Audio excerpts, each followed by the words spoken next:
सतनाम करता पुरख निर्भौ निर्वैर अकाल मूरत अजूनी सैभम गुर प्रसाद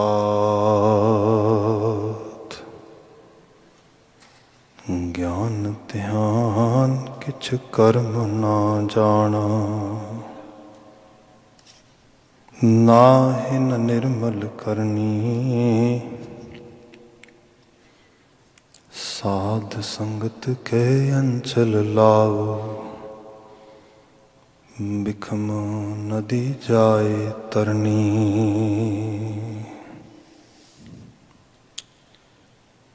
सजन सचा पातशाह सिर शाहां दे शाह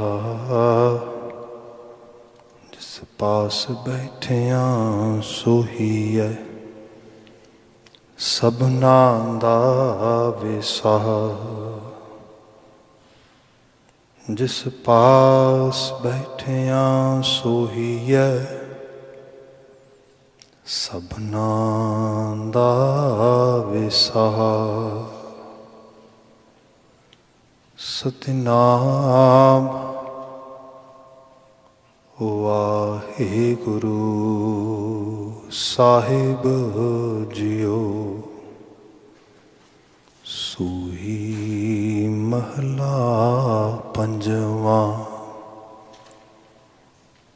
तिस बिन दूजा अवर ना कोई आपे थमै सच्चा सोई। तिस बिन दूजा अवर ना कोई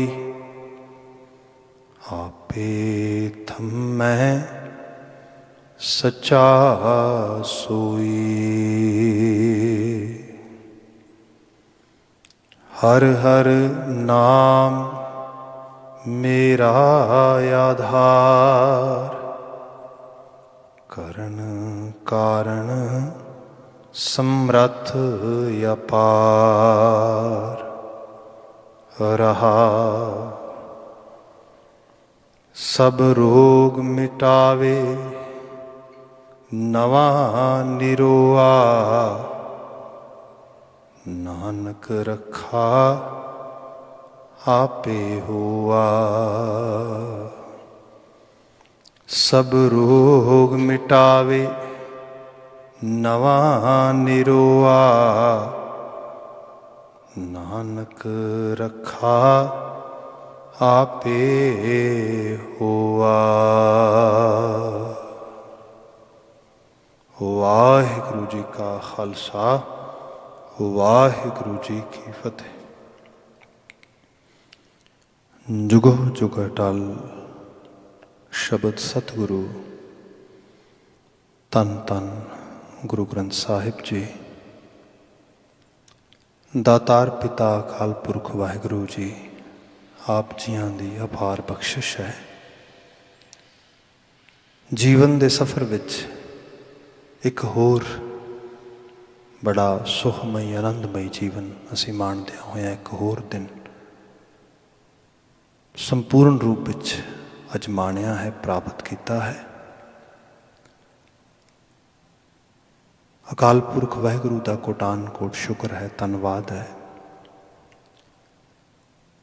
शाम का समा होया है गुरुद्वारा साहब तो शामा के दीवान चल रहे ने। अजे हुणे कीर्तन की चौंकी रागी वीरां ने समाप्त की है। अगलेरा समा गुरु शब्द व्याख्यान का है। सूही राग ते गुरु अर्जन पातशाह द्वारा उचरित किए बचनों नूं असीं माण रहे हाँ। बाणी रूप विच आपने अगलेरा शब्द सरवण कर लिया है। विचार ਪ੍ਰਾਰੰਭ ਕਰਦੇ ਹਾਂ ਖਾਸ ਤੌਰ 'ਤੇ ਮੁੱਖ ਸੁਨੇਹੇ ਤੋਂ। ਵੈਸੇ ਸਮੁੱਚਾ ਸ਼ਬਦ ਜੇ ਆਪਨੇ ਸੁਣਿਆ ਹੋਏ ਤਾਂ ਬਹੁਤ ਛੋਟ ਆਕਾਰੀ 2 ਪਦਿਆਂ ਦਾ ਇਹ ਸਾਰਾ ਬਚਨ ਹੈ। ਵਿਚਾਰ ਜਿੱਥੋਂ ਪ੍ਰਾਰੰਭ ਹੋ ਰਹੀ ਹੈ, ਗੁਰਦੇਵ ਜ਼ਿਕਰ ਕਰਦੇ ਨੇ, ਹਰ ਹਰ ਨਾਮ ਮੇਰਾ ਆਧਾਰ, ਕਰਨ ਕਾਰਨ ਸਮਰੱਥ ਅਪਾਰ। ਰਹਾਓ, ਹਰ ਹਰ ਨਾਮ ਮੇਰਾ ਆਧਾਰ। ਆਧਾਰ ਅਸੀਂ ਕਹਿੰਦੇ ਹਾਂ ਬੇਸ ਨੂੰ, ਜੋ ਮਨੁੱਖੀ ਜੀਵਨ ਜੀਣ ਵਾਸਤੇ ਜਿਹੜੀਆਂ ਅਸੀਂ ਚੋਣਾਂ ਕਰਦੇ ਹਾਂ ਕਾਰਜ ਕਰਨ ਲਈ, ਜੀਵਨ ਦੇ ਵਿੱਚ ਵਿਹਾਰ ਕਰਨ ਲਈ, ਜਾਂ ਵਟ ਐਵਰ ਚੋਇਸਿਸ ਵੀ ਆਲਵੇਜ਼ ਮੇਕ, ਉਹ ਸਾਰੀਆਂ ਚੋਇਸਿਸ ਜਿਹੜੀਆਂ ਨੇ, ਚੋਣਾਂ ਜਿਹੜੀਆਂ ਨੇ, ਉਹ ਸਾਡੀ ਕਿਸੇ ਬੇਸਿਕ ਸੋਚ ਦੇ ਉੱਤੇ ਆਧਾਰਿਤ ਹੁੰਦੀਆਂ ਨੇ। ਜਿਵੇਂ ਅਕਸਰ ਬਾਤ ਹੁੰਦੀ ਹੈ ਕਿ ਤੁਸੀਂ, ਸਾਡੇ ਚਾਈਲਡ ਸਾਈਕੋਲੋਜੀ 'ਚ ਗੱਲ ਕੀਤੀ ਜਾਂਦੀ ਹੈ ਕਿ ਤੁਸੀਂ ਬੱਚੇ ਦਾ ਸਾਈਕਿਕ ਲੈਵਲ ਦੇਖਣਾ ਹੈ ਅਤੇ ਉਸਨੂੰ ਇੱਕ ਬਜਟ ਅਲਾਟ ਕਰ ਦਿਓ, $5, $10, $15, $20, ਵਟ ਐਵਰ, ਅਤੇ ਉਹਨੂੰ ਅਟੋਨਮੀ ਦਿਓ ਕਿ okay it's all up to you, wherever you want to spend, but you have only that much amount of money. ਉਹ $10, $15, $20, ਉਹਨੂੰ ਫਿਰ let him or her spend their own way. Afterward you can see what kind of thinking style, what kind of way of thinking, it's actually especially the ability which is insisting them how to make decision, how to choose things, you can easily find out ਉਹਨਾਂ ਦੇ ਅੰਦਰ ਕੀ ਚੱਲਦਾ ਹੈ। ਉਹਨਾਂ ਦੀਆਂ choices, ਉਹਨਾਂ ਦੀ ਚੋਣ ਜਿਹੜੀ ਹੈ ਕਿਸੇ ਵੀ ਕਾਰਜ ਨੂੰ, ਕਿਸੇ ਵੀ ਚੀਜ਼ ਨੂੰ ਖਰੀਦਣ, ਕਿਸੇ ਵੀ ਚੀਜ਼ ਨੂੰ ਚੁਣਨ ਦੀ, ਇਹ ਇੱਥੋਂ ਪਤਾ ਲੱਗ ਜਾਏਗਾ। ਇਹਦੇ ਬਾਬਤ ਜੇ ਮੈਂ ਇੱਕ ਕਹਾਣੀ ਨੂੰ ਬਾਤ ਕਹਾਂ ਜਾਂ ਇੱਕ ਸਿੱਖਿਆਤਮਕ ਪੱਖ ਤੋਂ ਲਿਟਰੇਚਰ 'ਚੋਂ ਕੁਝ ਕੋਟ ਕਰਾਂ ਤਾਂ ਅਕਸਰ ਆਪਨੇ ਸ਼ਾਇਦ ਕਿਤੇ ਸੁਣਾਈ ਹੋਏ, ਜਾਂ ਬਹੁਤ ਵਾਰੀ ਕਈ ਵਾਰੀ ਲਿਟਰੇਚਰ 'ਚ ਚੀਜ਼ਾਂ ਰੈਪੀਟੀਸ਼ਨ 'ਚ ਆਉਂਦੀਆਂ ਨੇ। ਉਹਦੇ 'ਚ ਜ਼ਿਕਰ ਆਉਂਦਾ ਕਿ ਇੱਕ ਛੋਟੀ ਜਿਹੀ ਰਿਆਸਤ ਆ, ਜੋ ਕਿ ਪੁਰਾਣੇ ਸਮੇਂ ਛੋਟੇ ਛੋਟੇ ਰਾਜੇ ਰਜਵਾੜੇ ਹੁੰਦੇ ਸੀਗੇ, ਮੋਸਟਲੀ ਉਹ ਆਪਸ ਵਿੱਚ ਲੜਾਈ ਜਾਂਦੇ ਸੀਗੇ। ਆਪਨੇ ਹਿਸਟਰੀ ਦੇ ਵਿੱਚ ਦੇਖਿਆ ਹੋਏਗਾ, ਖਾਸ ਤੌਰ 'ਤੇ ਇੰਡੀਅਨ ਸਬ ਕੰਟੀਨੈਂਟ, ਉਹ ਸਾਰੇ ਦੇ ਵਿੱਚ ਟਰਾਈਬ ਕਲਚਰ ਸੀਗਾ ਇਹ ਸਭ। ਉੱਥੇ ਕੁਦਰਤੀ ਤੌਰ 'ਤੇ 2 ਇੰਸੀਡੈਂਟ ਇਸ ਕਿਸਮ ਦੇ ਵਾਪਰ ਗਏ। ਇੱਕ ਪੰਜਾਬ ਵਾਲੇ ਪਾਸੇ ਦਰਿਆਏ ਸਤਲੁਜ ਤੋਂ ਲੈ ਕੇ ਤੇ ਆਲ ਦਾ ਵੇ ਸਿੰਧ ਤੋਂ ਉੱਪਰੋਂ ਤਿੱਬਤ ਤੋਂ ਲੈ ਕੇ ਤੇ ਇੱਧਰ ਸੂਬਾਏ ਸਿੰਧ ਤੱਕ ਇੱਕ ਟੈਰੀਟਰੀ ਬਣ ਗਈ ਪੂਰੀ ਦੀ ਪੂਰੀ, ਜਿਹਨੂੰ ਅਸੀਂ ਰਿਆਸਤ ਪੰਜਾਬ ਦੇ ਰੂਪ ਵਿੱਚ ਯਾਦ ਕਰਦੇ ਹਾਂ, under the command of Maharaja Ranjit Singh. Otherwise ਛੋਟੇ ਛੋਟੀਆਂ ਰਿਆਸਤਾਂ, ਛੋਟੇ ਛੋਟੇ ਸ਼ਹਿਰ, ਛੋਟੀਆਂ ਛੋਟੀਆਂ ਜਗੀਰਾਂ ਦੇ ਮਾਲਕ, ਜਗੀਰਦਾਰ ਰੋਜ਼ਮर्रा ਲੜੀ ਜਾਂਦੇ ਸੀ, ਝਗੜੀ ਜਾਂਦੇ ਸੀ। ਅਤੇ ਈਵਨ ਜੇ ਅਸੀਂ ਦਰਿਆਏ ਸਤਲੁਜ ਤੋਂ ਤੁਰਲੇ ਪਾਸੇ ਜਮਨਾ ਤੱਕ ਆ ਜਾਈਏ ਅਤੇ ਜਿਹੜੀਆਂ ਫੁਲਕੀਆਂ ਰਿਆਸਤਾਂ ਨੇ, ਇਹਨਾਂ ਦੀ ਹਾਲਤ ਬਹੁ ਜਿਹੀ ਰਹੀ, ਆਪ ਨੇ ਦੇਖਿਆ ਹੀ ਸਾਰਾ। ਪਟਿਆਲਾ, ਨਾਭਾ, ਸੰਗਰੂਰ, ਜੀਂਦ ਰਿਆਸਤਾਂ ਦੀ ਕਿਸ ਕਿਸਮ ਦਾ ਆਪਸ ਵਿੱਚ ਵਰਤਾਓ ਰਿਹਾ ਸਾਰਾ। ਖੈਰ, ਜਿਹੜੀ ਬੇਨਤੀ ਕਰਨ ਲੱਗਾ ਸੀਗਾ, ਉਹ 'ਚ ਬਾਤ ਇਹ ਹੁੰਦੀ ਹੈ ਕਿ ਇੱਕ ਛੋਟੀ ਜਿਹੀ ਰਿਆਸਤ ਹੈ ਅਤੇ ਉਸ ਰਿਆਸਤ ਦਾ ਰਾਜਾ ਉਹਨੂੰ ਚਲਾ ਰਿਹਾ। ਉਮਰ ਦਰਾਜ਼ ਹੋ ਗਿਆ ਹੌਲੀ ਹੌਲੀ, ਜਿਵੇਂ ਜੀਵਨ ਅੱਗੇ ਗੁਜ਼ਰਦਾ ਹੈ। 3 ਔਲਾਦਾਂ ਨੇ, 3 ਬੇਟੇ ਨੇ, ਅਤੇ ਤਿੰਨਾਂ ਨੂੰ ਬੜਾ ਇੱਕੋ ਜਿਹਾ ਪਿਆਰ ਕਰਦਾ, ਸਨੇਹ ਕਰਦਾ। ਅਤੇ ਬੀਇੰਗ ਏ ਫਾਦਰ ਸੋਚਦਾ ਆ, ਜੇ ਰਿਆਸਤ 3 ਟੁਕੜਿਆਂ 'ਚ ਵੰਡ ਦਿਆਂਗਾ ਅਤੇ ਆਪਸ ਵਿੱਚ ਵੀ ਲੜੀ ਜਾਣਗੇ, ਅਤੇ ਜਿਹੜੇ ਬਾਹਰ ਦੇ ਹੋਰ ਥੋੜ੍ਹੀਆਂ ਵੱਡੀਆਂ ਰਿਆਸਤਾਂ ਨੇ, they gonna control on them. So what to do, ਕੀਤਾ ਕੀ ਜਾਏ। ਉਹਦਾ ਇਹ ਹੈਗਾ ਤਰੀਕਾ ਕਿ ਉਹਨੇ ਸੋਚਿਆ ਕਿ ਇੱਕ ਕੰਮ ਕਰਦਾ ਆ, ਇਹਨਾਂ 'ਚੋਂ ਸਭ ਤੋਂ ਕਾਬਲ ਬੱਚਾ ਜਿਹੜਾ ਨਾ, ਉਹਨੂੰ ਸਾਰੀ ਰਿਆਸਤ ਦੇ ਦੇਣਾ, ਅਤੇ ਦੂਜੇ ਦੋਵਾਂ ਦੀ ਵੀ ਟੇਕ ਕੇਅਰ ਦੀ ਡਿਊਟੀ ਉਹਨੂੰ ਸੌਂਪ ਦੇਣਾ। ਪਰ ਫੈਸਲਾ ਕਿਵੇਂ ਕਰਾਂਗਾ? ਮਾਪੇ ਦੀ ਅੱਖ ਦੇ ਨਾਲ ਤੇ ਬਾਪ ਦੀ ਅੱਖ ਦੇ ਨਾਲ ਤੇ ਮਤਲਬ ਡੈਫੀਨੇਟਲੀ ਤਿੰਨੇ ਇੱਕੋ ਜਿਹੇ ਨੇ, ਤਿੰਨਾਂ ਨਾਲ ਸਨੇਹ ਹੈ, ਤਿੰਨਾਂ ਨਾਲ ਪਿਆਰ ਆ, ਬਹੁਤ ਔਖਾ ਉਹਦੇ ਵਾਸਤੇ। ਅਕਸਰ ਰਾਜਿਆਂ ਦੇ ਕੋਲ ਕੁਝ ਵਜ਼ੀਰ ਲੋਕ ਹੁੰਦੇ, ਕੁਝ ਉਹਨਾਂ ਦੇ ਆਲੇ ਦੁਆਲੇ ਇਹੋ ਜਿਹੇ ਲੋਕ ਹੁੰਦੇ ਜਿਹੜੇ ਉਹਨਾਂ ਨੂੰ ਥੋੜ੍ਹਾ ਮਦਦ ਕਰਦੇ। ਉਹਦਾ ਵਜ਼ੀਰ ਬੜਾ ਸਿਆਣਾ ਆ ਅਤੇ ਉਸਨੇ ਆਪਣੇ ਵਜ਼ੀਰ ਨੂੰ ਇਹ ਬਾਤ ਕਹੀ ਕਿ I have this dilemma, so can you help me. ਉਹ ਕਹਿੰਦਾ ਈਜ਼ੀ। ਜਿਵੇਂ ਮੈਂ ਬੇਨਤੀ ਕੀਤੀ ਕਿ ਅੱਜ ਚਾਈਲਡ ਸਾਈਕੋਲੋਜੀ 'ਚ ਕੀਤਾ ਜਾ ਰਿਹਾ ਕਿ ਬਜਟ ਨੂੰ ਲੋਕੇਟ ਕਰੋ, ਬਜਟ ਲੋਕੇਟ ਕਰਨ ਤੋਂ ਬਾਅਦ ਉਹਨੂੰ ਆਟੋਨਮੀ ਦਿਓ, then afterward you can see ਇਸ ਬੱਚੇ ਦੇ ਅੰਦਰ ਕੀ ਚੱਲਦਾ ਹੈ, what kind of choices this kid, this individual is going to make if we have little more autonomy for him or for ਹਰ। ਉਸਨੇ ਕਿਹਾ ਠੀਕ ਹੈ ਜੀ, ਕੀਤਾ ਕੀ ਜਾਣਾ। ਉਹ ਕਹਿੰਦਾ ਬੜਾ ਈਜ਼ੀ ਹੈ, ਕੋਈ ਬਹੁਤਾ ਨਹੀਂ ਹੈਗਾ, ਪਤਾ ਲੱਗ ਜਾਏਗਾ। ਉਸਨੇ ਉਹਨੂੰ ਇੱਕ ਸਕੀਮ ਦਿੱਤੀ ਅਤੇ ਉਸ ਸਕੀਮ ਦੇ ਅੰਡਰ ਉਹਨੇ ਕਿਹਾ ਕਿ ਤਿੰਨਾਂ ਨੂੰ ਬੁਲਾਓ। ਬੁਲਾਇਆ ਗਿਆ, ਤਿੰਨਾਂ ਨੂੰ ਉਹਨੇ ਰਾਜੇ ਨੇ ਮਤਲਬ ਜਿਵੇਂ ਵਜ਼ੀਰ ਨੇ ਸਿਖਾਇਆ ਸੀਗਾ, ਰਾਜੇ ਨੇ ਕਿਹਾ ਵਜ਼ੀਰ ਨੂੰ ਕਿ ਇਹਨਾਂ ਨੂੰ 100 ਰੁਪੀਜ਼ ਕਹਿ ਲਓ, ਅੱਜ ਦੀ ਸਾਡੀ ਇੱਥੋਂ ਦੀ ਲੈਂਗੁਏਜ ਡਾਲਰਸ ਕਹਿ ਲਓ, 100 ਜਿਹੜਾ ਹੈਗਾ ਅਮਾਊਂਟ ਆਫ ਮਨੀ ਇਹਨਾਂ ਨੂੰ ਦੇ ਦਿੱਤਾ ਜਾਏ। ਦੇ ਦਿੱਤਾ ਜੀ। ਹੁਣ ਕੀ ਹੈ, ਉਹ ਕਹਿੰਦੇ ਕਿ these are just not only actually 100 rupees you are getting, no no no, there is one task you have to do. ਉਹ ਟਾਸਕ ਕੀ ਹੈਗਾ, ਉਹਨਾਂ ਨੂੰ ਜਿਹੜਾ ਹੈਗਾ ਵਜ਼ੀਰ ਦੇ ਨਾਲ ਤੋਰ ਦਿੱਤਾ ਰਾਜੇ ਨੇ। ਵਜ਼ੀਰ ਨੇ ਇੱਕ ਨੂੰ ਲਿਜਾ ਕੇ ਇੱਕ ਬੜਾ ਵੱਡਾ ਹਾਲ ਆ, ਕਮਰਾ ਆ, ਅਤੇ ਉਸ ਕਮਰੇ ਨੂੰ ਜਾ ਕੇ ਦਿਖਾਉਂਦਾ ਉਹ ਕਿ ਆਹ ਕਮਰਾ ਆ, ਤੇਰੇ ਕੋਲ 100 ਰੁਪਇਆ ਹੈਗਾ।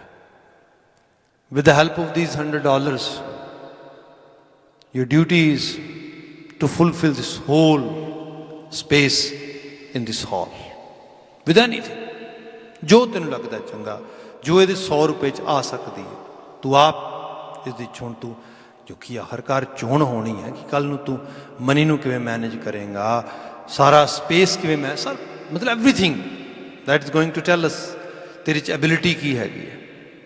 ਸੋ ਉਸੇ ਮੁਤਾਬਕ ਉਹਨੇ ਵਾਰੋ ਵਾਰੀ ਤਿੰਨਾਂ ਨੂੰ ਲਿਆ। 100 ਰੁਪਇਆ ਫੜਾਉਣ ਤੋਂ ਬਾਅਦ ਵੀ ਆਹ ਤੁਹਾਡੇ ਕੋਲ ਹਾਲ ਹੈ, ਜਗ੍ਹਾ ਆ, ਅਤੇ ਉਹ ਤੂੰ ਭਰਨੀ ਹੈ।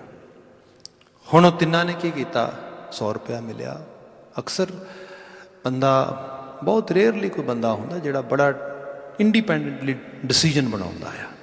Otherwise we all have some sort of dependency toward our adviser, toward our actually parents, toward our friends.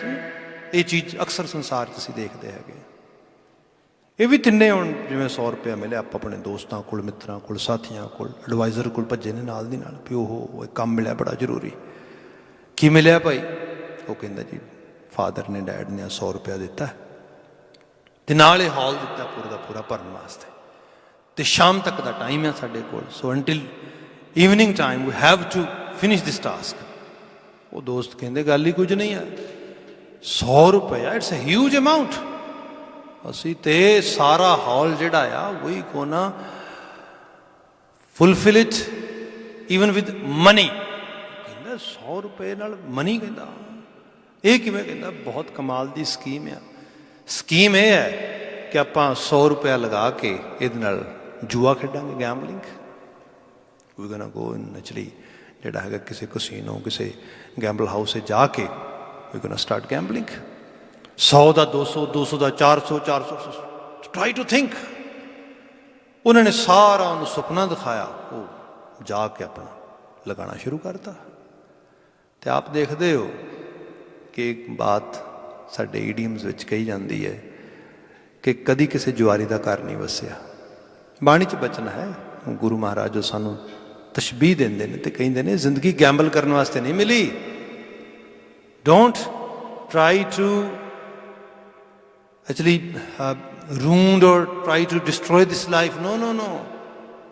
Try to enjoy, at the same time try to make good contribution by actually living in this life, ਇਸ ਜ਼ਿੰਦਗੀ ਨੂੰ ਜਿਉਂਦਿਆਂ ਹੋਇਆ। Otherwise ਇੱਕ ਦਿਨ ਆਏਗਾ, ਚੱਲੇ ਜੁਆਰੀ ਦੋ ਏਕੜ ਝਾਰ।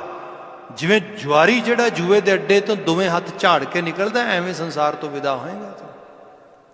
ਸੋ ਉਹਦੇ 'ਚ ਬਾਤ ਇਹ ਹੋਈ ਕਿ ਉਹ 100 ਰੁਪਇਆ ਕਿੰਨੀ ਦੇਰ 100 ਦਾ 200 ਬਣਿਆ, 200 ਦਾ 150 ਬਣਿਆ, ਕਰਦਿਆਂ ਕਰਾਉਂਦਿਆਂ ਅਖੀਰ ਗੱਲ ਇਹ ਬਣੀ ਵੀ ਸ਼ਾਮ ਤੋਂ ਪਹਿਲਾਂ ਪਹਿਲਾਂ ਐਵਰੀਥਿੰਗ ਵਾਸ ਗੋਨ। ਕੋਈ ਉਹਦੇ ਕੋਲ ਅਮਾਊਂਟ ਨਹੀਂ ਹੈਗਾ, ਕੋਈ ਮਨੀ ਨਹੀਂ ਹੈਗੀ ਇਸ ਤਰੀਕੇ ਦੇ ਨਾਲ। ਦੂਸਰਾ ਜਿਹੜਾ ਉਹਦਾ ਬ੍ਰਦਰ ਆ, ਉਹਦਾ ਸਿਬਲਿੰਗ, ਉਹ ਵੀ ਆਪਣੇ ਸਾਥੀਆਂ ਕੋਲ ਗਿਆ, ਸੇਮ ਕੁਐਸਚਨ ਉਹਨਾਂ ਨੂੰ ਜਾ ਕੇ ਪੁੱਛਿਆ ਕਿ ਭਾਈ ਆਪਾਂ ਨੂੰ ਆ ਟਾਸਕ ਮਿਲਿਆ 100 ਰੁਪੀਜ਼ ਦੇ ਨਾਲ, ਅਤੇ ਆਪਾਂ ਇੱਥੇ ਜਿਹੜਾ ਹੈਗਾ ਹਾਲ ਪੂਰਾ ਪੂਰਾ ਭਰਨਾ ਆ। ਉਹ ਕਹਿੰਦਾ ਕਿ ਭਰ ਦਿਆਂਗੇ, ਗੱਲ ਹੀ ਕੁਝ ਨਹੀਂ ਹੈ। ਆਪਾਂ ਦੇਖਦੇ ਸ਼ਹਿਰ 'ਚ ਸਭ ਤੋਂ ਸਸਤੀ ਚੀਜ਼ ਕਿਹੜੀ ਹੈ। ਬੜੀ ਕੈਲਕੂਲੇਸ਼ਨ ਕੀਤੀ, ਕੈਲਕੂਲੇਸ਼ਨ ਕਰਨ ਤੋਂ ਬਾਅਦ ਪਤਾ ਲੱਗਾ 100 ਰੁਪਏ ਤੇ ਕੁਛ ਵੀ ਨਹੀਂ ਆਉਂਦਾ। We are not even able to actually fulfil one corner of that hall, so how come actually we can fulfil this task. ਹੁਣ ਕੀ ਕੀਤਾ ਜਾਏ?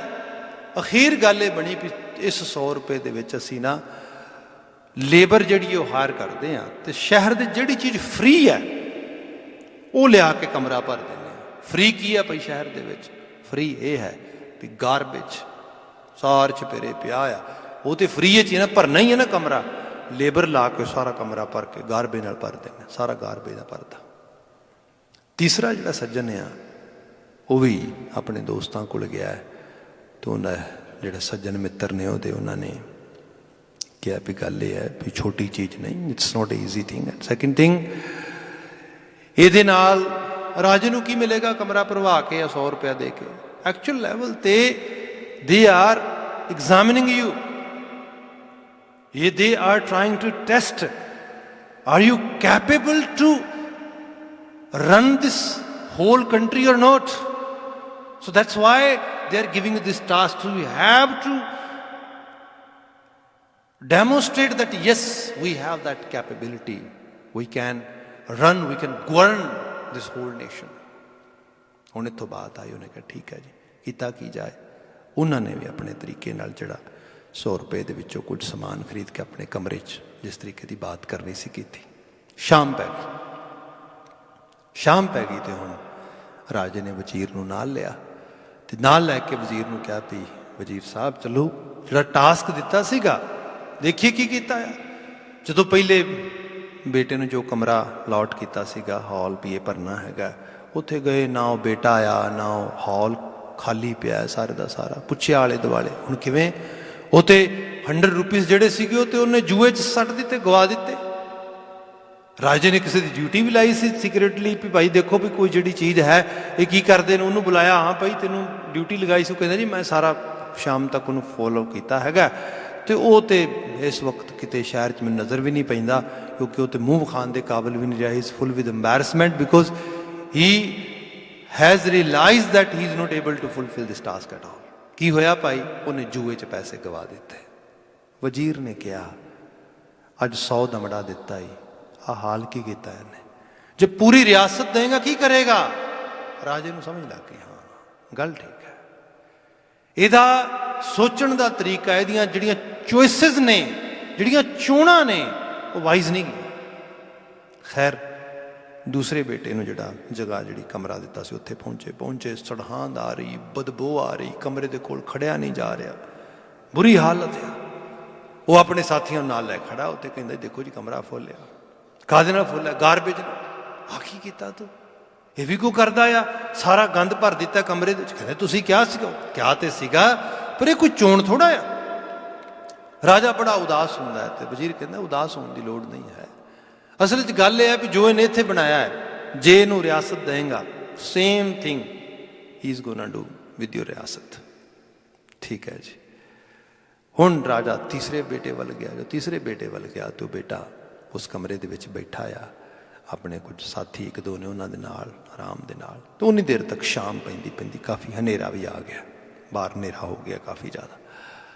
ਅੰਦਰ ਆਏ ਤੇ ਕਮਰਾ ਖਾਲੀ, ਉਸ ਬਿਲਕੁਲ ਕੁਛ ਚੀਜ਼ ਨਹੀਂ ਉੱਥੇ ਪਈ ਹੈਗੀ। ਜਦੋਂ ਇਹ ਬਾਤ ਰਾਜੇ ਨੇ ਆ ਕੇ ਦੇਖੀ, ਵਜ਼ੀਰ ਵੱਲ ਦੇਖਿਆ, ਤੇ ਵਜ਼ੀਰ ਨੂੰ ਕਹਿੰਦਾ, ਪੁੱਛੇ ਨੂੰ ਜਿਹੜਾ ਟਾਸਕ ਦਿੱਤਾ ਸੀਗਾ। ਉਹ ਕਹਿੰਦਾ ਵੀ ਬੇਟਾ ਤੈਨੂੰ ਟਾਸਕ ਦਿੱਤਾ ਸੀਗਾ ਕਿ ਇਹ ਕਮਰਾ ਭਰਨਾ ਆ, ਨਾਲੇ 100 ਰੁਪਇਆ ਦਿੱਤਾ ਸੀਗਾ, ਆਖਿਰਕਾਰ ਤੂੰ ਭਰਿਆ ਨਹੀਂ। ਉਹ ਕਹਿੰਦਾ ਜੀ ਮੈਂ ਕਮਰਾ ਪੂਰੀ ਤਰ੍ਹਾਂ ਭਰਿਆ ਹੈਗਾ, ਬਸ ਤੁਸੀਂ ਮੇਰੇ ਕੋਲ ਆ 99 ਐਂਡ ਫਿਊ ਮੋਰ ਪੈਸਾਸ I have, so please take them back. ਇਹ ਇੰਨੀ ਮਨੀ ਖਰਚ ਹੋਈ ਨਹੀਂ, ਇਸ ਕਰਕੇ ਮੈਂ ਤੁਹਾਨੂੰ ਵਾਪਸ ਦੇ ਦਿੰਦਾ। ਜਿੰਨੀ ਕੁ ਅਮਾਊਂਟ ਖਰਚ ਹੋਇਆ ਮੈਂ ਉਹਦੇ ਨਾਲ ਖਰਚ ਕੀਤਾ ਹੈ। ਭਈ ਕਿੱਥੇ ਖਰਚ ਕੀਤਾ? ਉਹ ਕਮਰੇ ਦੇ ਵਿੱਚ ਦੇਖਦੇ ਨੇ कि चारां कॉर्नरस ਦੇ ਵਿੱਚ ਕਮਰੇ ਦੇ ਅੰਦਰ ਦੀਵੇ ਬਲ ਰਹੇ ਨੇ। ਉਹ ਕਹਿੰਦਾ ਜੀ ਕਮਰਾ ਪੂਰਾ ਭਰਿਆ, ਧਿਆਨ ਨਾਲ ਦੇਖੋ ਕੋਈ ਵੀ ਨੁੱਕਰ ਕਮਰੇ ਦੀ ਖਾਲੀ ਨਹੀਂ ਹੈ। ਕਹਿੰਦੇ ਕਾਹਦੇ ਨਾਲ ਭਰਿਆ? ਕਹਿੰਦੇ ਜੀ ਰੋਸ਼ਨੀ ਦੇ ਨਾਲ। ਦੇਖੋ ਅਸੀਂ ਚਾਰੇ ਕਾਰਨਰਸ ਦੇ ਵਿੱਚ ਦੀਵੇ ਲਗਾ ਦਿੱਤੇ ਨੇ, ਦੀਵੇ ਬਲ ਰਹੇ ਨੇ, ਦੀਵਿਆਂ ਦੇ ਨਾਲ ਰੋਸ਼ਨੀ ਨਾਲ ਪੂਰਾ ਕਮਰਾ ਭਰਿਆ ਹੋਇਆ ਹੈ। ਰਾਜਾ ਵੇਖਦਾ ਗੱਲ ਸੱਚੀ ਹੈ। ਕਹਿੰਦੇ ਤੁਸੀਂ ਇੱਕ ਚੀਜ਼ ਨਾਲ ਕਿਹਾ ਸੀ ਭਰਨ ਵਾਸਤੇ, ਅਸੀਂ ਐਕਚੁਅਲ ਲੈਵਲ ਤੇ ਦੋ ਚੀਜ਼ਾਂ ਨਾਲ ਭਰ ਦਿੱਤਾ ਹੈ। ਦੂਸਰੀ, ਉੱਥੇ ਕੁਝ ਅਗਰਬੱਤੀਆਂ ਜਲ ਰਹੀਆਂ ਨੇ, ਕੁਝ ਫ੍ਰੈਗਰੈਂਸ ਫੈਲਾਉਣ ਵਾਲੇ, ਕੁਝ ਉਸ ਕਿਸਮ ਦੀਆਂ ਜਿਹੜੀਆਂ ਨੇ ਉਹ ਚੀਜ਼ਾਂ ਉਸ ਤਰੀਕੇ ਨਾਲ ਜਲ ਰਹੀਆਂ ਨੇ। ਤੇ ਉਹ ਇਹ ਹੈ, ਕਹਿੰਦਾ ਵੀ ਇਹਦੇ 'ਚ ਖੁਸ਼ਬੂ ਵੀ ਭਰੀ ਹੈ। ਦੇਖੋ ਤੁਸੀਂ ਵਾਕਿਆ 'ਚ ਖੁਸ਼ਬੂ ਆ ਰਹੀ ਹੈ। ਰਾਜੇ ਨੇ ਕਿਹਾ ਵਾਹ ਬੇਟਾ ਤੂੰ ਬੜਾ ਸੁਚੱਜਾ ਸੋਚਿਆ। ਵਜ਼ੀਰ ਕਹਿੰਦਾ ਰਾਜਨ ਆ ਦੇਖ ਇਹ ਹੈ ਚੋਣ। ਇਹ ਰੌਸ਼ਨੀ ਕਮਰੇ 'ਚ ਨਹੀਂ ਇਕੱਲੀ ਫੈਲੀ, ਅਸਲ ਦੇ 'ਚ ਇਹ ਰੌਸ਼ਨ ਦਿਮਾਗ ਹੈ, ਇਹਦੇ 'ਚ ਰੌਸ਼ਨੀ ਹੈ ਦਿਮਾਗ ਕਰਕੇ। ਜਿਹੜੀ ਮੈਂ ਬੇਸਿਕ ਗੱਲ ਆਪ ਜੀ ਦੇ ਨਾਲ ਸ਼ੇਅਰ ਕਰ ਰਿਹਾ ਸੀਗਾ, ਇਹ ਹੈ ਆਧਾਰ, ਤੁਹਾਡੇ ਸੋਚਣ ਦਾ ਤਰੀਕਾ, ਜਿਹਨੂੰ ਅਸੀਂ ਜ਼ਹਿਨੀਅਤ ਕਹਿੰਦੇ ਹਾਂ, ਨਜ਼ਰੀਆ ਕਹਿੰਦੇ ਹਾਂ, ਜਿਹਨੂੰ ਅਸੀਂ ਬੰਦੇ ਦਾ ਪੁਆਇੰਟ ਆਫ ਵਿਊ ਕਹਿੰਦੇ ਹਾਂ, ਜਿਹਦੇ ਬੇਸ ਦੇ ਉੱਤੇ ਬੰਦਾ ਸਭ ਡਿਸੀਜਨ ਬਣਾਉਂਦਾ ਹੈਗਾ, ਚੀਜ਼ਾਂ ਨੂੰ ਦੇਖਦਾ, ਪਹਿਚਾਨਦਾ, ਨਿਹਾਰਦਾ, ਉਹਦੇ ਅਕੋਰਡਿੰਗਲੀ ਫਿਰ ਉਹ ਚੋਣ ਬਣਾਉਂਦਾ ਹੈਗਾ।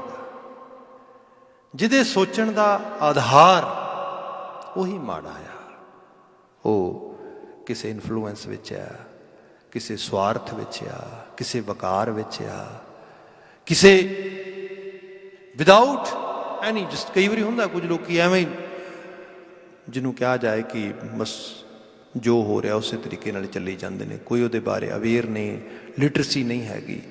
ਕਈ ਵਾਰ ਜੀਵਨ ਚੱਲੀ ਵੀ ਜਾਂਦਾ ਆ, ਪਰ ਕਈ ਵਾਰ ਐਸੀ ਹਾਲਤ ਵੀ ਹੁੰਦੀ ਹੈ ਕਿ ਜਿੱਥੇ ਵਾਕਿਆ 'ਚ ਤੁਹਾਨੂੰ ਲਿਟਰਲੀ ਡਿਸੀਜਨ ਪ੍ਰੋਪਰ ਬਣਾਉਣਾ ਹੋਏ, ਜੇ ਤੁਹਾਡੇ ਕੋਲ ਉਹ ਲੈਵਲ ਨਹੀਂ, ਉਹ ਐਬਿਲਿਟੀ ਨਹੀਂ ਹੈਗੀ, ਫਿਰ ਤੁਸੀਂ ਵਾਕਿਆ 'ਚ ਗਲਤ ਚੁਣ ਲਵੋਗੇ, ਗਲਤ ਰਾਹ 'ਤੇ ਤੁਰ ਪਓਗੇ। ਅਤੇ ਇਹੋ ਜਿਹੇ ਇਗਨੋਰੈਂਸ ਨਾਲ ਭਰੇ ਹੋਏ ਲੋਕ ਮੈਂ ਖੁਦ ਦੇਖੇ ਨੇ, ਖਾਸ ਕਰਕੇ ਪ੍ਰਿਜ਼ਨਸ ਦੇ ਵਿੱਚ।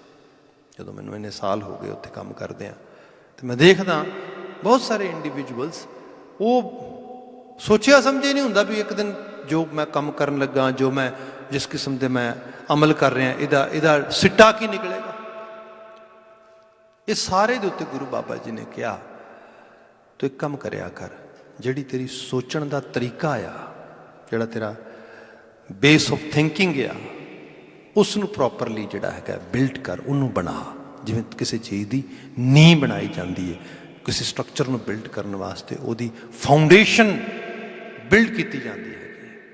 ਮਹਾਰਾਜ ਨੇ ਇਹਦੇ 'ਚ ਬਿਆਨ ਕੀਤਾ ਹੈਗਾ, ਮਹਾਰਾਜ ਜ਼ਿਕਰ ਕਰਦੇ ਨੇ ਹਰ ਹਰ ਨਾਮ ਮੇਰਾ ਆਧਾਰ, ਹਰੀ ਦਾ ਨਾਮ is my foundation of thinking.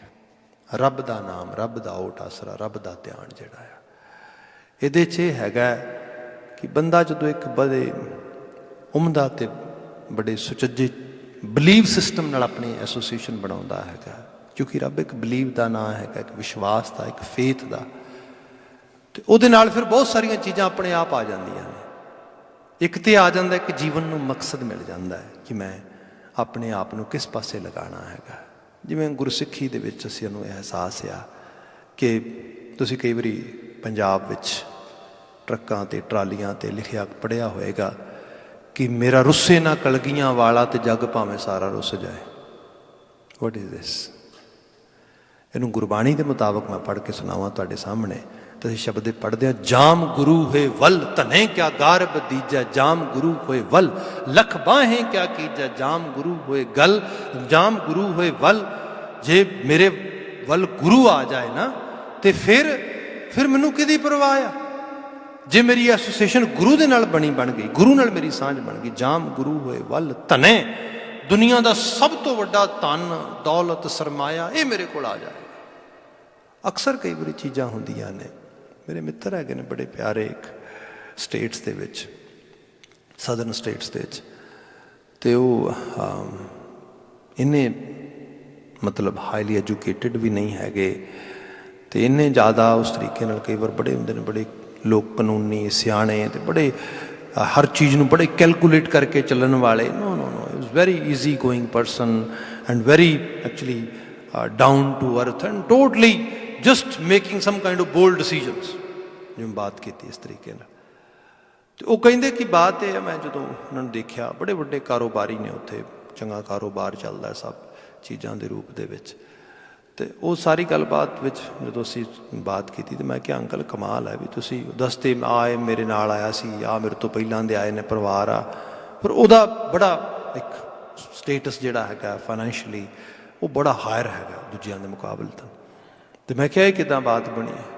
ਉਹ ਕਹਿੰਦੇ ਜੀ ਗੱਲ ਇਹ ਹੈ ਕਿ ਜਦੋਂ ਮੈਂ ਇੱਥੇ ਆ ਗਿਆ ਤੇ ਮੇਰੇ ਮਾਂ-ਬਾਪ ਥੋੜ੍ਹੇ ਬਜ਼ੁਰਗ ਸੀਗੇ ਤੇ ਮੇਰਾ ਮੁੱਖ ਆਸ਼ਾ ਇਹ ਸੀਗਾ ਕਿ ਉਹਨਾਂ ਨੂੰ ਸੁੱਖ ਦੇਣਾ, ਉਹਨਾਂ ਨੂੰ ਪਿਆਰ ਦੇਣਾ, ਉਹਨਾਂ ਦੀ ਕੇਅਰ ਕਰਨੀ ਹੈਗੀ ਏ। ਤੇ ਉਹਨਾਂ ਨੂੰ ਮੁੜ ਕੇ ਮੈਂ ਸਪੋਂਸਰ ਕੀਤਾ, ਉਹ ਆ ਗਏ ਇੱਥੇ ਆ ਗਏ ਤੇ ਮੇਰੇ ਕੋਲ ਬਹੁਤਾ ਟਾਈਮ ਤੇ ਲੱਗਦਾ ਨਹੀਂ ਸੀਗਾ ਕੰਮਕਾਰ ਦੇ ਉੱਤੇ। ਮੈਂ ਟਾਈਮ ਵਿੱਚੋਂ ਵੱਡਾ ਟਾਈਮ ਜਿਹੜਾ ਹੈ ਮਾਂ-ਬਾਪ ਦੀ ਕੇਅਰ 'ਤੇ ਲੱਗ ਜਾਂਦਾ ਸੀ। ਪਿਤਾ ਖਾਸ ਕਰਕੇ ਜਦੋਂ ਇੱਕ ਲੰਬਾ ਸਮਾਂ ਉਹ ਬੜੀ ਬੈੱਡ ਰੈਸਟ ਰਹੇ, ਵੈਜੀਟੇਬਲ ਕੰਡੀਸ਼ਨ ਵਿੱਚ ਰਹੇ, ਪਰ ਫਿਰ ਵੀ ਥੋੜ੍ਹੀ ਬਹੁਤੀ ਕਿਤੇ ਹੋਸ਼ੋ ਹਵਾਸ ਉਹਨਾਂ ਨੂੰ ਆਉਂਦੀ ਸੀ, ਉਹਨਾਂ ਨੇ ਮੈਨੂੰ ਸੇਵਾ ਕਰਦੇ ਨੂੰ ਦੇਖਣਾ। ਅਤੇ ਜਦੋਂ ਦੇਖਣਾ ਤਾਂ ਉਹਨਾਂ ਨੇ ਮੈਨੂੰ ਕਈ ਵਾਰੀ ਇਹ ਕਹਿਣਾ ਵੀ ਅਕਾਲ ਪੁਰਖ ਵਾਹਿਗੁਰੂ ਤੈਨੂੰ ਭਾਗ ਲਾਏਗਾ, ਅਕਾਲ ਪੁਰਖ ਵਾਹਿਗੁਰੂ ਤੇਰੀ ਸੇਵਾ ਨੂੰ ਫਲ ਲਾਏਗਾ। ਇਹੋ ਜਿਹੀਆਂ ਬਾਤਾਂ ਉਹਨਾਂ ਨੇ ਕਰਨੀਆਂ ਇਸ ਤਰੀਕੇ ਦੇ ਨਾਲ। ਤੋ ਕਹਿੰਦੇ ਕਿ ਮੈਨੂੰ ਇਹ ਸੀਗਾ ਕਿ ਜੋ ਇਹ ਕਹਿ ਰਹੇ ਨੇ ਬਸ ਇਹ ਰੱਬ ਦੀ ਅਰਦਾਸ ਹੈ ਤੇ ਰੱਬ ਸੁਣਨ ਵਾਲਾ ਆ। ਕਹਿੰਦੇ ਬਸ ਮੈਂ ਇਹੀ ਤੁਹਾਨੂੰ ਬਿਆਨ ਕਰਦਾ ਕਿ that is the main actually asset I have. ਮੈਂ ਉਸ ਤੋਂ ਬਾਅਦ ਉਸ ਸਮੇਂ ਦੇ ਦੌਰਾਨ ਹੀ ਜਿਸ ਚੀਜ਼ ਨੂੰ ਵੀ ਹੱਥ ਲਾਇਆ, ਮਿੱਟੀ ਨੂੰ ਵੀ ਹੱਥ ਲਾਇਆ, ਉਹ ਵੀ ਸੋਨਾ। ਅੱਜ ਵੀ ਇਹੋ ਹਾਲਤ ਹੈ, ਜਿੱਧਰ ਵੀ ਨਜ਼ਰ ਮਾਰਦਾ ਬਸ ਉਸੇ ਤਰੀਕੇ ਦੇ ਨਾਲ ਚੱਲੀ ਜਾਂਦੀ। ਇੱਕ ਵਿਸ਼ਵਾਸ ਹੈ ਜਦੋਂ ਰੱਬ ਮੇਰੇ ਵੱਲ ਹੈ, ਗੁਰੂ ਮੇਰੇ ਵੱਲ ਹੈ ਤੇ ਇੱਕ ਆਸਥਾ ਦਾ ਰੰਗ ਹੈ। ਤੇ ਫਿਰ ਇਹ ਵੀ ਹੈ ਇਹ ਲੋਕ ਕਲੈਵਰ ਨਹੀਂ ਹੋਣਗੇ, ਚਲਾਕ ਨਹੀਂ ਹੋਣਗੇ, ਅੰਦਰੋਂ ਬਾਹਰੋਂ ਇੱਕੋ ਜਿਹੇ ਹੋਣਗੇ, ਜੀਵਨ ਦਾ ਅਮਲ ਕਰਨਗੇ ਪੂਰੀ ਸ਼ਰਧਾ ਆਸਥਾ ਤੇ ਭਾਵ ਦੇ ਨਾਲ। ਕਿਉਂ ਨਹੀਂ ਬਾਤ ਪੂਰੀ ਹੋਏਗੀ? ਇਹਨੂੰ ਮਹਾਰਾਜ ਨੇ ਕਿਹਾ ਜਾਮ ਗੁਰੂ ਹੋਏ ਵੱਲ ਧਨੈ, ਇਹ ਸਭ ਤੋਂ ਵੱਡੀ ਦੌਲਤ ਹੈ। ਕਿਆ ਗਰਬ ਕੀਜੈ। ਤੇ ਫਿਰ ਹੰਕਾਰ ਵੀ ਕੋਈ ਨਹੀਂ, ਅਹੰਗ ਬਿਰਤੀ ਵੀ ਮਾਈਨਸ ਹੋ ਗਈ ਆਪਣੇ ਆਪ। ਖੁਦ ਉਹ ਕਹਿ ਰਹੇ, ਕਹਿੰਦੇ ਮੈਂ ਤੇ ਇੱਕ ਅਮੂੜ ਜਿਹਾ ਬੰਦਾ ਸੀਗਾ ਉਸ ਰੂਪ ਦੇ ਵਿੱਚ। ਮੈਨੂੰ ਯਾਦ ਆ ਕਿ ਸਾਡੇ ਇੱਕ ਪ੍ਰੋਫੈਸਰ ਹੁੰਦੇ ਸੀਗੇ ਤੇ ਉਹਨਾਂ ਨੂੰ ਕਿਸੇ ਨੇ ਇੱਕ ਵਾਰੀ ਬਾਤ ਪੁੱਛੀ ਤੇ ਉਹ ਕਹਿੰਦੇ ਕਿ ਗੱਲ ਇਹ ਹੈ ਕਿ ਗੁਰੂ ਗੋਬਿੰਦ ਸਿੰਘ ਮਹਾਰਾਜ ਜੀ ਨੇ ਕਿਹਾ ਸੀਗਾ ਕਿ ਦਮਦਮਾ ਸਾਹਿਬ, ਤਲਵੰਡੀ ਸਾਬੋ ਦੇ ਇਲਾਕੇ ਦੇ ਵਿੱਚ, ਕਿ ਜਿਹੜੇ ਬੈਲ ਬੁੱਧੀ ਲੋਕ ਨੇ ਨਾ ਉਹ ਵੀ ਗਿਆਨੀ ਹੋ ਜਾਣਗੇ ਇੱਥੇ। ਤੇ ਇਹ ਕੀ ਬਾਤ ਹੋਈ?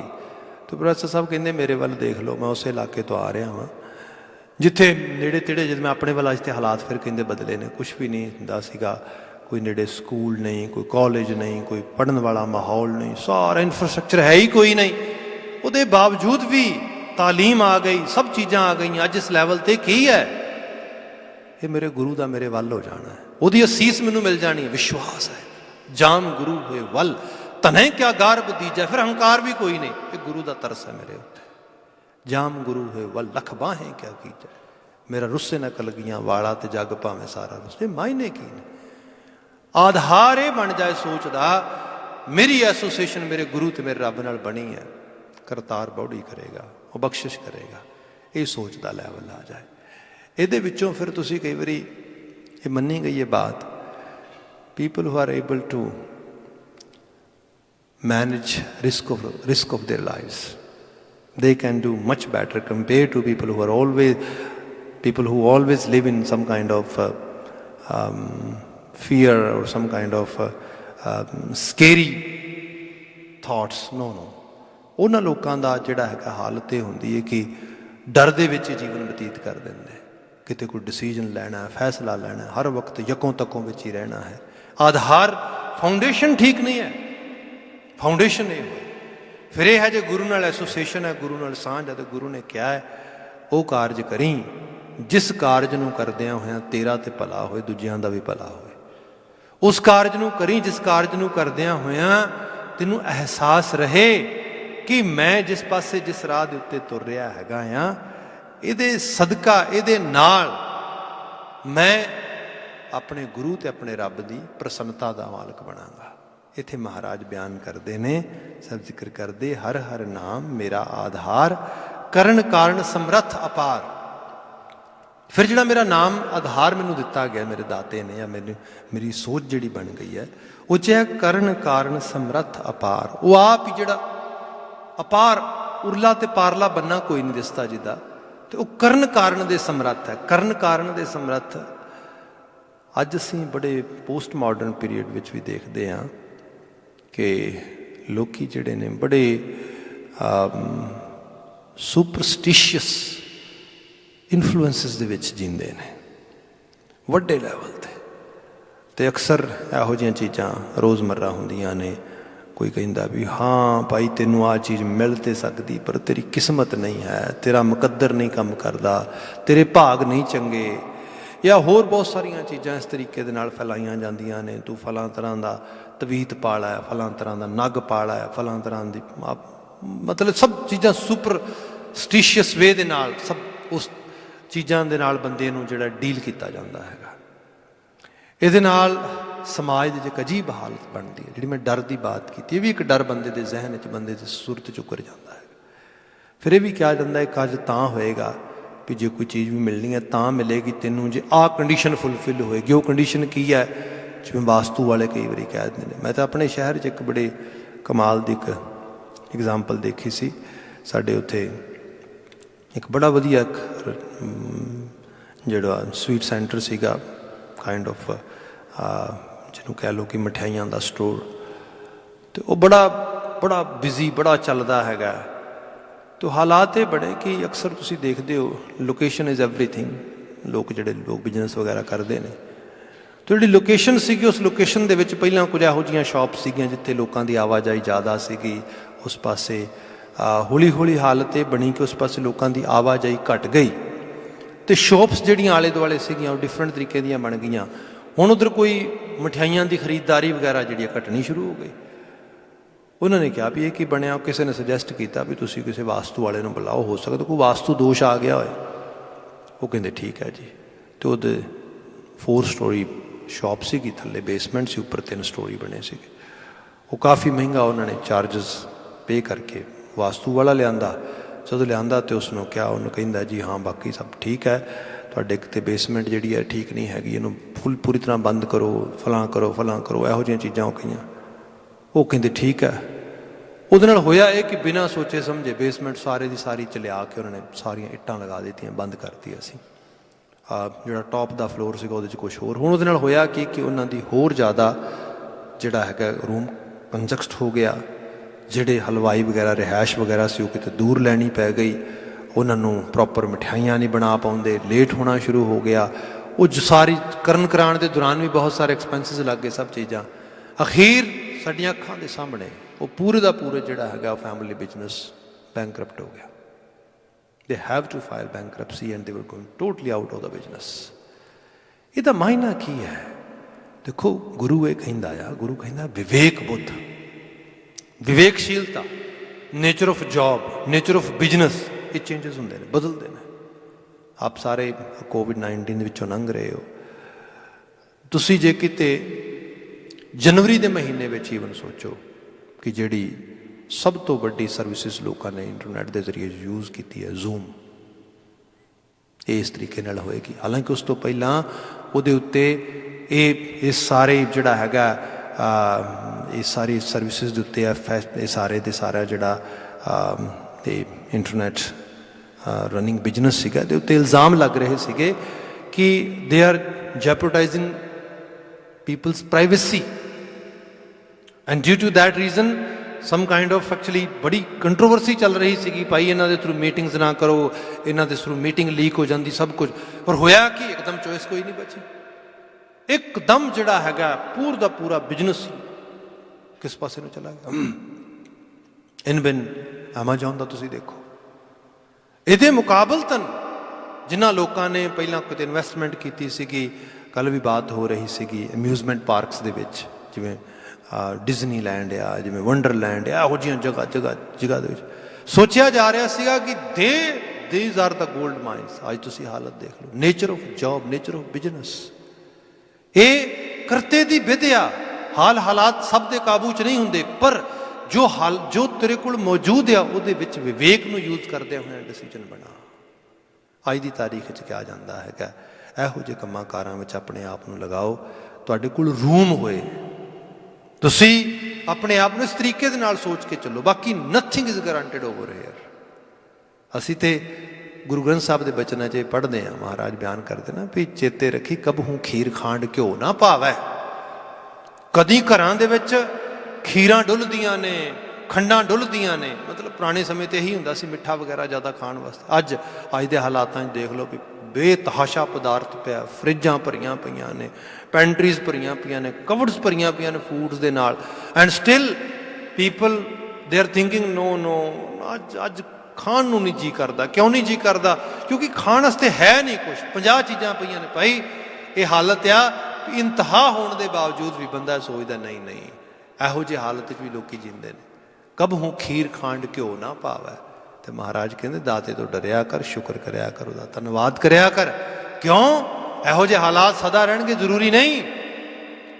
ਕਬਹੂ ਖੀਰ ਖਾਂਡ ਘਿਓ ਨਾ ਭਾਵੈ, ਕਬਹੂ ਕਰ ਕਰ ਟੂਕ ਮੰਗਾਵੈ। ਕੋਈ ਪਤਾ ਨਹੀਂ ਉਹ ਰੱਬ ਦੇ ਅਕਾਲ ਪੁਰਖ ਵਾਹਿਗੁਰੂ ਦੇ ਰੰਗਾਂ ਦਾ। ਕੱਲ ਦੇ ਰਾਜੇ ਅੱਜ ਦੇ ਹੱਥ 'ਚ ਕਟੋਰੇ ਫੜ ਕੇ ਭਿੱਖਿਆ ਮੰਗਦੇ ਹੋਏ ਲੋਕ। ਫਿਰ ਆਪਣੇ ਬਜ਼ੁਰਗਾਂ ਦੀਆਂ ਦੱਸੀਆਂ ਹੋਈਆਂ ਗੱਲਾਂ ਮੈਨੂੰ ਯਾਦ ਨੇ ਵੀ when the partition was happening in India 1947, ਰਾਤੋਂ ਰਾਤ ਹਵੇਲੀਆਂ ਦੇ ਮਾਲਕ, ਵੱਡੇ ਵੱਡੇ ਜਿਹੜਾ ਹੈਗਾ ਮਹਿਲਾਂ ਦੇ ਮਾਲਕ ਰਿਫਿਊਜੀ ਕੈਂਪਾਂ 'ਚ ਚਲੇ ਗਏ। ਰੋਟੀ ਲਈ ਲਾਈਨ ਲੱਗਦੀ ਹੈ, ਇੱਕ ਇੱਕ ਰੋਟੀ ਮਿਲਦੀ ਹੈ ਉਸ ਰੂਪ ਦੇ ਉੱਤੇ, ਦਾਲ ਸਬਜ਼ੀ ਧਰ ਕੇ ਦਿਨ, ਖਾਣੀ ਨਹੀਂ ਆਉਂਦੀ ਲੋਕਾਂ ਨੂੰ। ਇਹ ਜਿਹੜੀ ਹਾਲਤ ਆ, ਇਹ ਕਰਤੇ ਦੀ ਵਿਧ ਆ। ਤੇ ਇਸੇ ਕਰਕੇ ਕਿਆ ਉਹਨੂੰ ਚੇਤੇ ਰੱਖਿਆ ਕਰ। ਬਾਕੀ ਇਹ ਹੈ ਕਦੀ ਜ਼ਮੀਨ ਪੈਰ ਨਾ ਛੱਡੀ।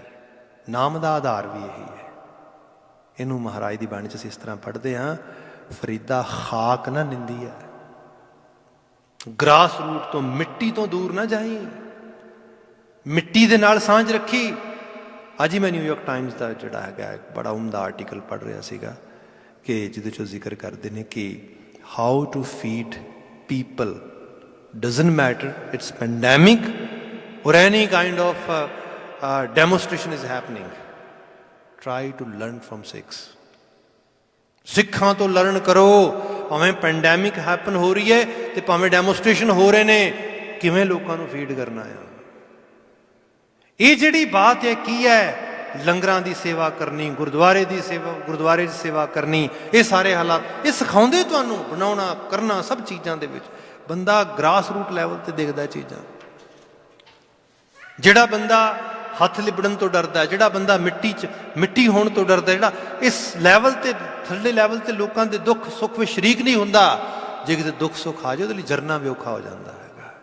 ਇਸ ਲਈ ਮਹਾਰਾਜ ਨੇ ਕਿਹਾ ਅਹਿਸਾਸ ਕਰੀ, ਫਰੀਦਾ ਖਾਕ ਨਾ ਨਿੰਦੀ ਹੈ, ਖਾਕੂ ਜੇੜ ਨਾ ਕੋਏ, ਜੀਵਦਿਆਂ ਪੈਰਾਂ ਤਲੇ ਮੋਇਆਂ ਉੱਪਰ ਹੋਏ।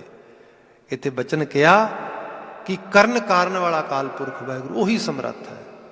ਕੋਈ ਬੰਦਾ ਤੁਹਾਡਾ ਮਦਦਗਾਰ ਨਹੀਂ ਧਰਤੀ ਦੇ ਉੱਤੇ। ਕੋਈ ਇਹ ਨਹੀਂ ਕਹਿ ਸਕਦਾ ਕਿ ਸਪੈਸੀਫਿਕਲੀ ਮੈਂ ਰੱਬ ਦੇ ਹੁਕਮ ਨੂੰ ਮੋੜ ਦਿਆਂਗਾ ਤੇ ਮੈਂ ਇਸ ਤਰੀਕੇ ਦਾ ਵਾਸਤੂ ਚੇਂਜ ਕਰ ਦਿਆਂਗਾ ਤੇ ਇਹੋ ਜਿਹੇ ਤਵੀਤ ਦੇ ਦਿਆਂਗਾ ਤੇ ਧਾਗੇ ਤੇ ਇਹੋ ਜਿਹੇ ਜੰਤਰ ਮੰਤਰ ਤੇ ਇਹੋ ਜਿਹੇ ਨਗ। ਇਹ ਸਭ ਫੇਕ ਸੋਚ ਹੈ। ਨਾਮ ਤੇ ਭਰੋਸਾ ਰੱਖ। ਤੇ ਨਾਮ ਇਹ ਕਹਿੰਦਾ ਹੈ ਜੇ ਮੇਰੇ ਤੇ ਭਰੋਸਾ ਹੀ ਤੇ ਮੁਸ਼ੱਕਤ ਕਰੀ, ਮਿਹਨਤ ਕਰੀ, ਇਮਾਨਦਾਰੀ ਦੇ ਨਾਲ ਤੁਰੀ। ਅਕਾਲ ਪੁਰਖ ਵਾਹਿਗੁਰੂ ਅਸੀਂ ਬਚਨ ਪੜ੍ਹਦੇ ਹਾਂ, ਸੋ ਕਿਉਂ ਬਿਸਰੈ ਜੇ ਘਾਲ ਨਾ ਭਾਨੈ। ਉਹ ਘਾਲ ਨਹੀਂ ਭੰਨਦਾ। ਇੱਥੇ ਮਹਾਰਾਜ ਨੇ ਬਿਆਨ ਕੀਤਾ ਕਰਨ ਕਾਰਨ ਸਮਰੱਥ ਅਪਾਰ। ਉਹ ਅਪਾਰ ਕਰਨ ਕਾਰਨ ਦੇ ਸਮਰੱਥ ਹੈ। ਸ਼ੁਰੂਆਤੀ ਬਚਨ ਹੈ ਤਿਸ ਬਿਨ ਦੂਜਾ ਅਵਰ ਨਾ ਕੋਈ, ਰਿਪਲੇਸਮੈਂਟ ਕੋਈ ਨਹੀਂ ਉਹਦੀ। ਦੇयर is no substitute toward Akal Purakh Waheguru. ਇੱਥੇ ਬਿਆਨ ਕੀਤਾ ਉਹਦਾ ਕੋਈ ਹੋਰ ਬਦਲ ਨਹੀਂ ਹੈਗਾ। ਤਿਸ ਬਿਨ ਦੂਜਾ ਅਵਰ ਨਾ ਕੋਈ, ਆਪੇ ਥੰਮੈ ਸੱਚਾ ਸੋਈ। ਤੇ ਥੰਮ ਵੀ ਜੀਵਨ ਦਾ ਉਹੀ ਹੈ। ਬੰਦਾ ਜੇ ਉਸ ਪਰਿਪੂਰਨ ਵੱਡੀ ਹਸਤੀ ਇਸ ਜ਼ਰਰੇ ਜ਼ਰਰੇ 'ਚ ਬੈਠੇ ਨਾਲ ਜੁੜ ਜਾਏ, ਜੀਵਨ ਆਪਣੇ ਆਪ ਚੰਗੇਰੇ ਰੂਪ 'ਚ ਆ ਜਾਂਦਾ। ਤੇ ਜੇ ਉਹਦੇ ਤੋਂ ਟੁੱਟ ਜਾਏ ਤੇ ਬਾਣੀ ਕਹਿੰਦੀ ਫਿਰ ਚੰਗੇ ਤੋਂ ਚੰਗੇ ਲੋਕ ਵੀ ਮਣਾ ਮੁਈ ਦੌਲਤ ਸੁੱਖ ਸੁਖਾਨ ਹੋਣ ਦੇ ਬਾਵਜੂਦ ਵੀ ਉਹ ਨਹੀਂ ਬਚ ਪਾਉਂਦੇ ਫਿਕਰਾਂ ਤੋਂ, ਨਹੀਂ ਬਚ ਪਾਉਂਦੇ ਜੀਵਨ ਦੀਆਂ ਮੁਸ਼ਕਲਾਂ ਤੋਂ। ਸਭ ਰੋਗ ਮਿਟਾਵੇ ਨਵਾਂ ਨਿਰੋਵਾ। ਬਾਕੀ ਅਸੀਂ ਬਚਨ ਪੜ੍ਹ ਰਹੇ ਸੀਗੇ, ਸੰਸਾਰ ਰੋਗੀ ਨਾਮ ਦਾਰੂ ਮੈਲ ਲਾਗੇ ਸੱਚ ਬਿਨਾਂ ਸ਼ਦ ਕੱਲ ਦੇ ਹੁਕਮਨਾਮੇ ਦੇ ਰੂਪ ਦੇ ਵਿੱਚ। ਜਿਹੜਾ ਆਪ ਰੋਗੀ ਹੈ ਉਹ ਕਿਸੇ ਦਾ ਇਲਾਜ ਕੀ ਕਰੇਗਾ, ਤਿਮਾਰਦਾਰੀ ਕੀ ਕਰੇਗਾ। ਹਾਂ ਫਿਜ਼ੀਕਲੀ ਸਾਨੂੰ ਹੈਲਪ ਚਾਹੀਦੀ ਹੁੰਦੀ ਹੈ, ਕੋਈ ਪੈਥੀ ਐਲੋਪੈਥੀ ਕਹਿ ਲਓ, ਹੋਮਿਓਪੈਥੀ ਕਹਿ ਲਓ, ਆਯੁਰਵੇਦਾ ਕਹਿ ਲਓ, ਕੋਈ ਐਨੀ ਕਾਈਂਡ ਆਫ ਅਸੀਂ ਉਹਦੇ 'ਚੋਂ ਸਪੋਰਟ ਲੈ ਕੇ ਆਪਣੀ ਥੋੜ੍ਹਾ ਬਹੁਤਾ ਖਾਣ ਪਾਣ ਰਹਿਣ ਸਹਿਣ ਨੂੰ ਠੀਕ ਕਰਦੇ ਹਾਂ, ਕੁਝ ਕੈਮੀਕਲ ਸਪੋਰਟ ਲੈ ਲੈਂਦੇ ਹਾਂ, ਸਭ ਕੁਝ। ਬਾਕੀ ਜਿਹੜਾ ਅਸਲ ਰੋਗ ਆ ਜੀਵਨ ਦਾ ਉਹ ਤਾਂ ਹੈ ਚਿੰਤਾ ਰੋਗ, ਉਹ ਤਾਂ ਹੈ ਫਿਕਰਾਂ ਦੀ ਅਲਾਮਤ। ਇਹ ਤਾਂ ਹੀ ਆਏਗੀ ਜੇ ਉਸ ਚਿੰਤਤ ਹੀ ਦਿਸੈ ਸਭ ਕੋਏ, ਸਭ ਤੇ ਚਿੰਤਾਵਾਂ ਨਾਲ ਭਰੇ ਨੇ। ਤੇ ਜਿਹੜਾ ਚਿੰਤਾ ਨੂੰ ਹਰਨ ਵਾਲਾ ਹੈ, ਨਿਸ਼ਚਿੰਤ ਅਚਿੰਤ ਬਣਾਉਣ ਵਾਲਾ, ਉਹ ਅਕਾਲ ਪੁਰਖ ਵਾਹਿਗੁਰੂ ਹੈ। ਇੱਥੇ ਮਹਾਰਾਜ ਨੇ ਬਿਆਨ ਕੀਤਾ ਉਹ ਨਵਾਂ ਨਰੋਵਾ ਜਿਹੜਾ ਆਪ ਸਭ ਰੋਗਾਂ ਤੋਂ ਪਰੇ ਹੈ, ਉਹ ਤੈਨੂੰ ਵੀ ਰੋਗ ਰਹਿਤ ਕਰ ਦੇਗਾ। ਨਾਨਕ ਰੱਖਾ ਆਪੇ ਹੋਵਾ ਤੇ ਨਾਨਕ ਕਹਿ, ਉਹ ਰੱਖਾ ਵੀ ਫਿਰ ਆਪ ਹੀ ਬਣਦਾ। ਭਾਵ ਉਹਨੂੰ ਅਸੀਂ ਕੰਪੈਲ ਵੀ ਨਹੀਂ ਕਰ ਸਕਦੇ, ਇਹ ਤੇ ਤਰਸ ਹੈ ਉਹਦਾ। ਇਸ ਲਈ ਸਿੱਖੀ ਨੇ ਭਗਤੀ ਨੂੰ, ਬੰਦਗੀ ਨੂੰ, ਜਿਹੜਾ ਭਗਤੀ ਯੋਗ ਹੈ ਉਸ ਨੂੰ ਕਿਹਾ ਕਿ ਉਸ ਨੂੰ ਅਪਣਾਉਣਾ ਹੈ। ਸਿੱਖ ਭਗਤੀ ਭਾਵ ਦੇ ਵਿੱਚ ਕਰਮ ਯੋਗੀ ਬਣਦਾ ਹੈ। ਭਾਵ ਰੱਬ 'ਤੇ ਭਰੋਸਾ ਰੱਖਦਾ, ਉਹਦੀ ਇਬਾਦਤ ਕਰਦਾ, ਉਹਦੀ ਬਾਣੀ ਪੜ੍ਹਦਾ, ਉਹਦੀ ਰਚਨਾ ਪੜ੍ਹਦਾ, ਉਹਦੇ ਸਾਹਮਣੇ ਅਰਦਾਸ ਕਰਦਾ ਅਤੇ ਆਪ ਆਪਣੇ ਕਰਮ ਵਿੱਚ ਲੱਗ ਜਾਂਦਾ। ਬਾਕੀ ਕਰਨ ਕਰਾਉਣ ਵਾਲਾ ਆਪੇ ਆਪ ਫਿਰ ਉਹ ਬੌੜੀ ਕਰਦਾ ਹੈਗਾ। ਇੰਨੀਆਂ ਕੁ ਬੇਨਤੀਆਂ ਨਾਲ ਖਿਮਾ, ਭੁੱਲਾਂ ਗਲਤੀਆਂ ਨਾ ਚਤਾਰਨੀਆਂ।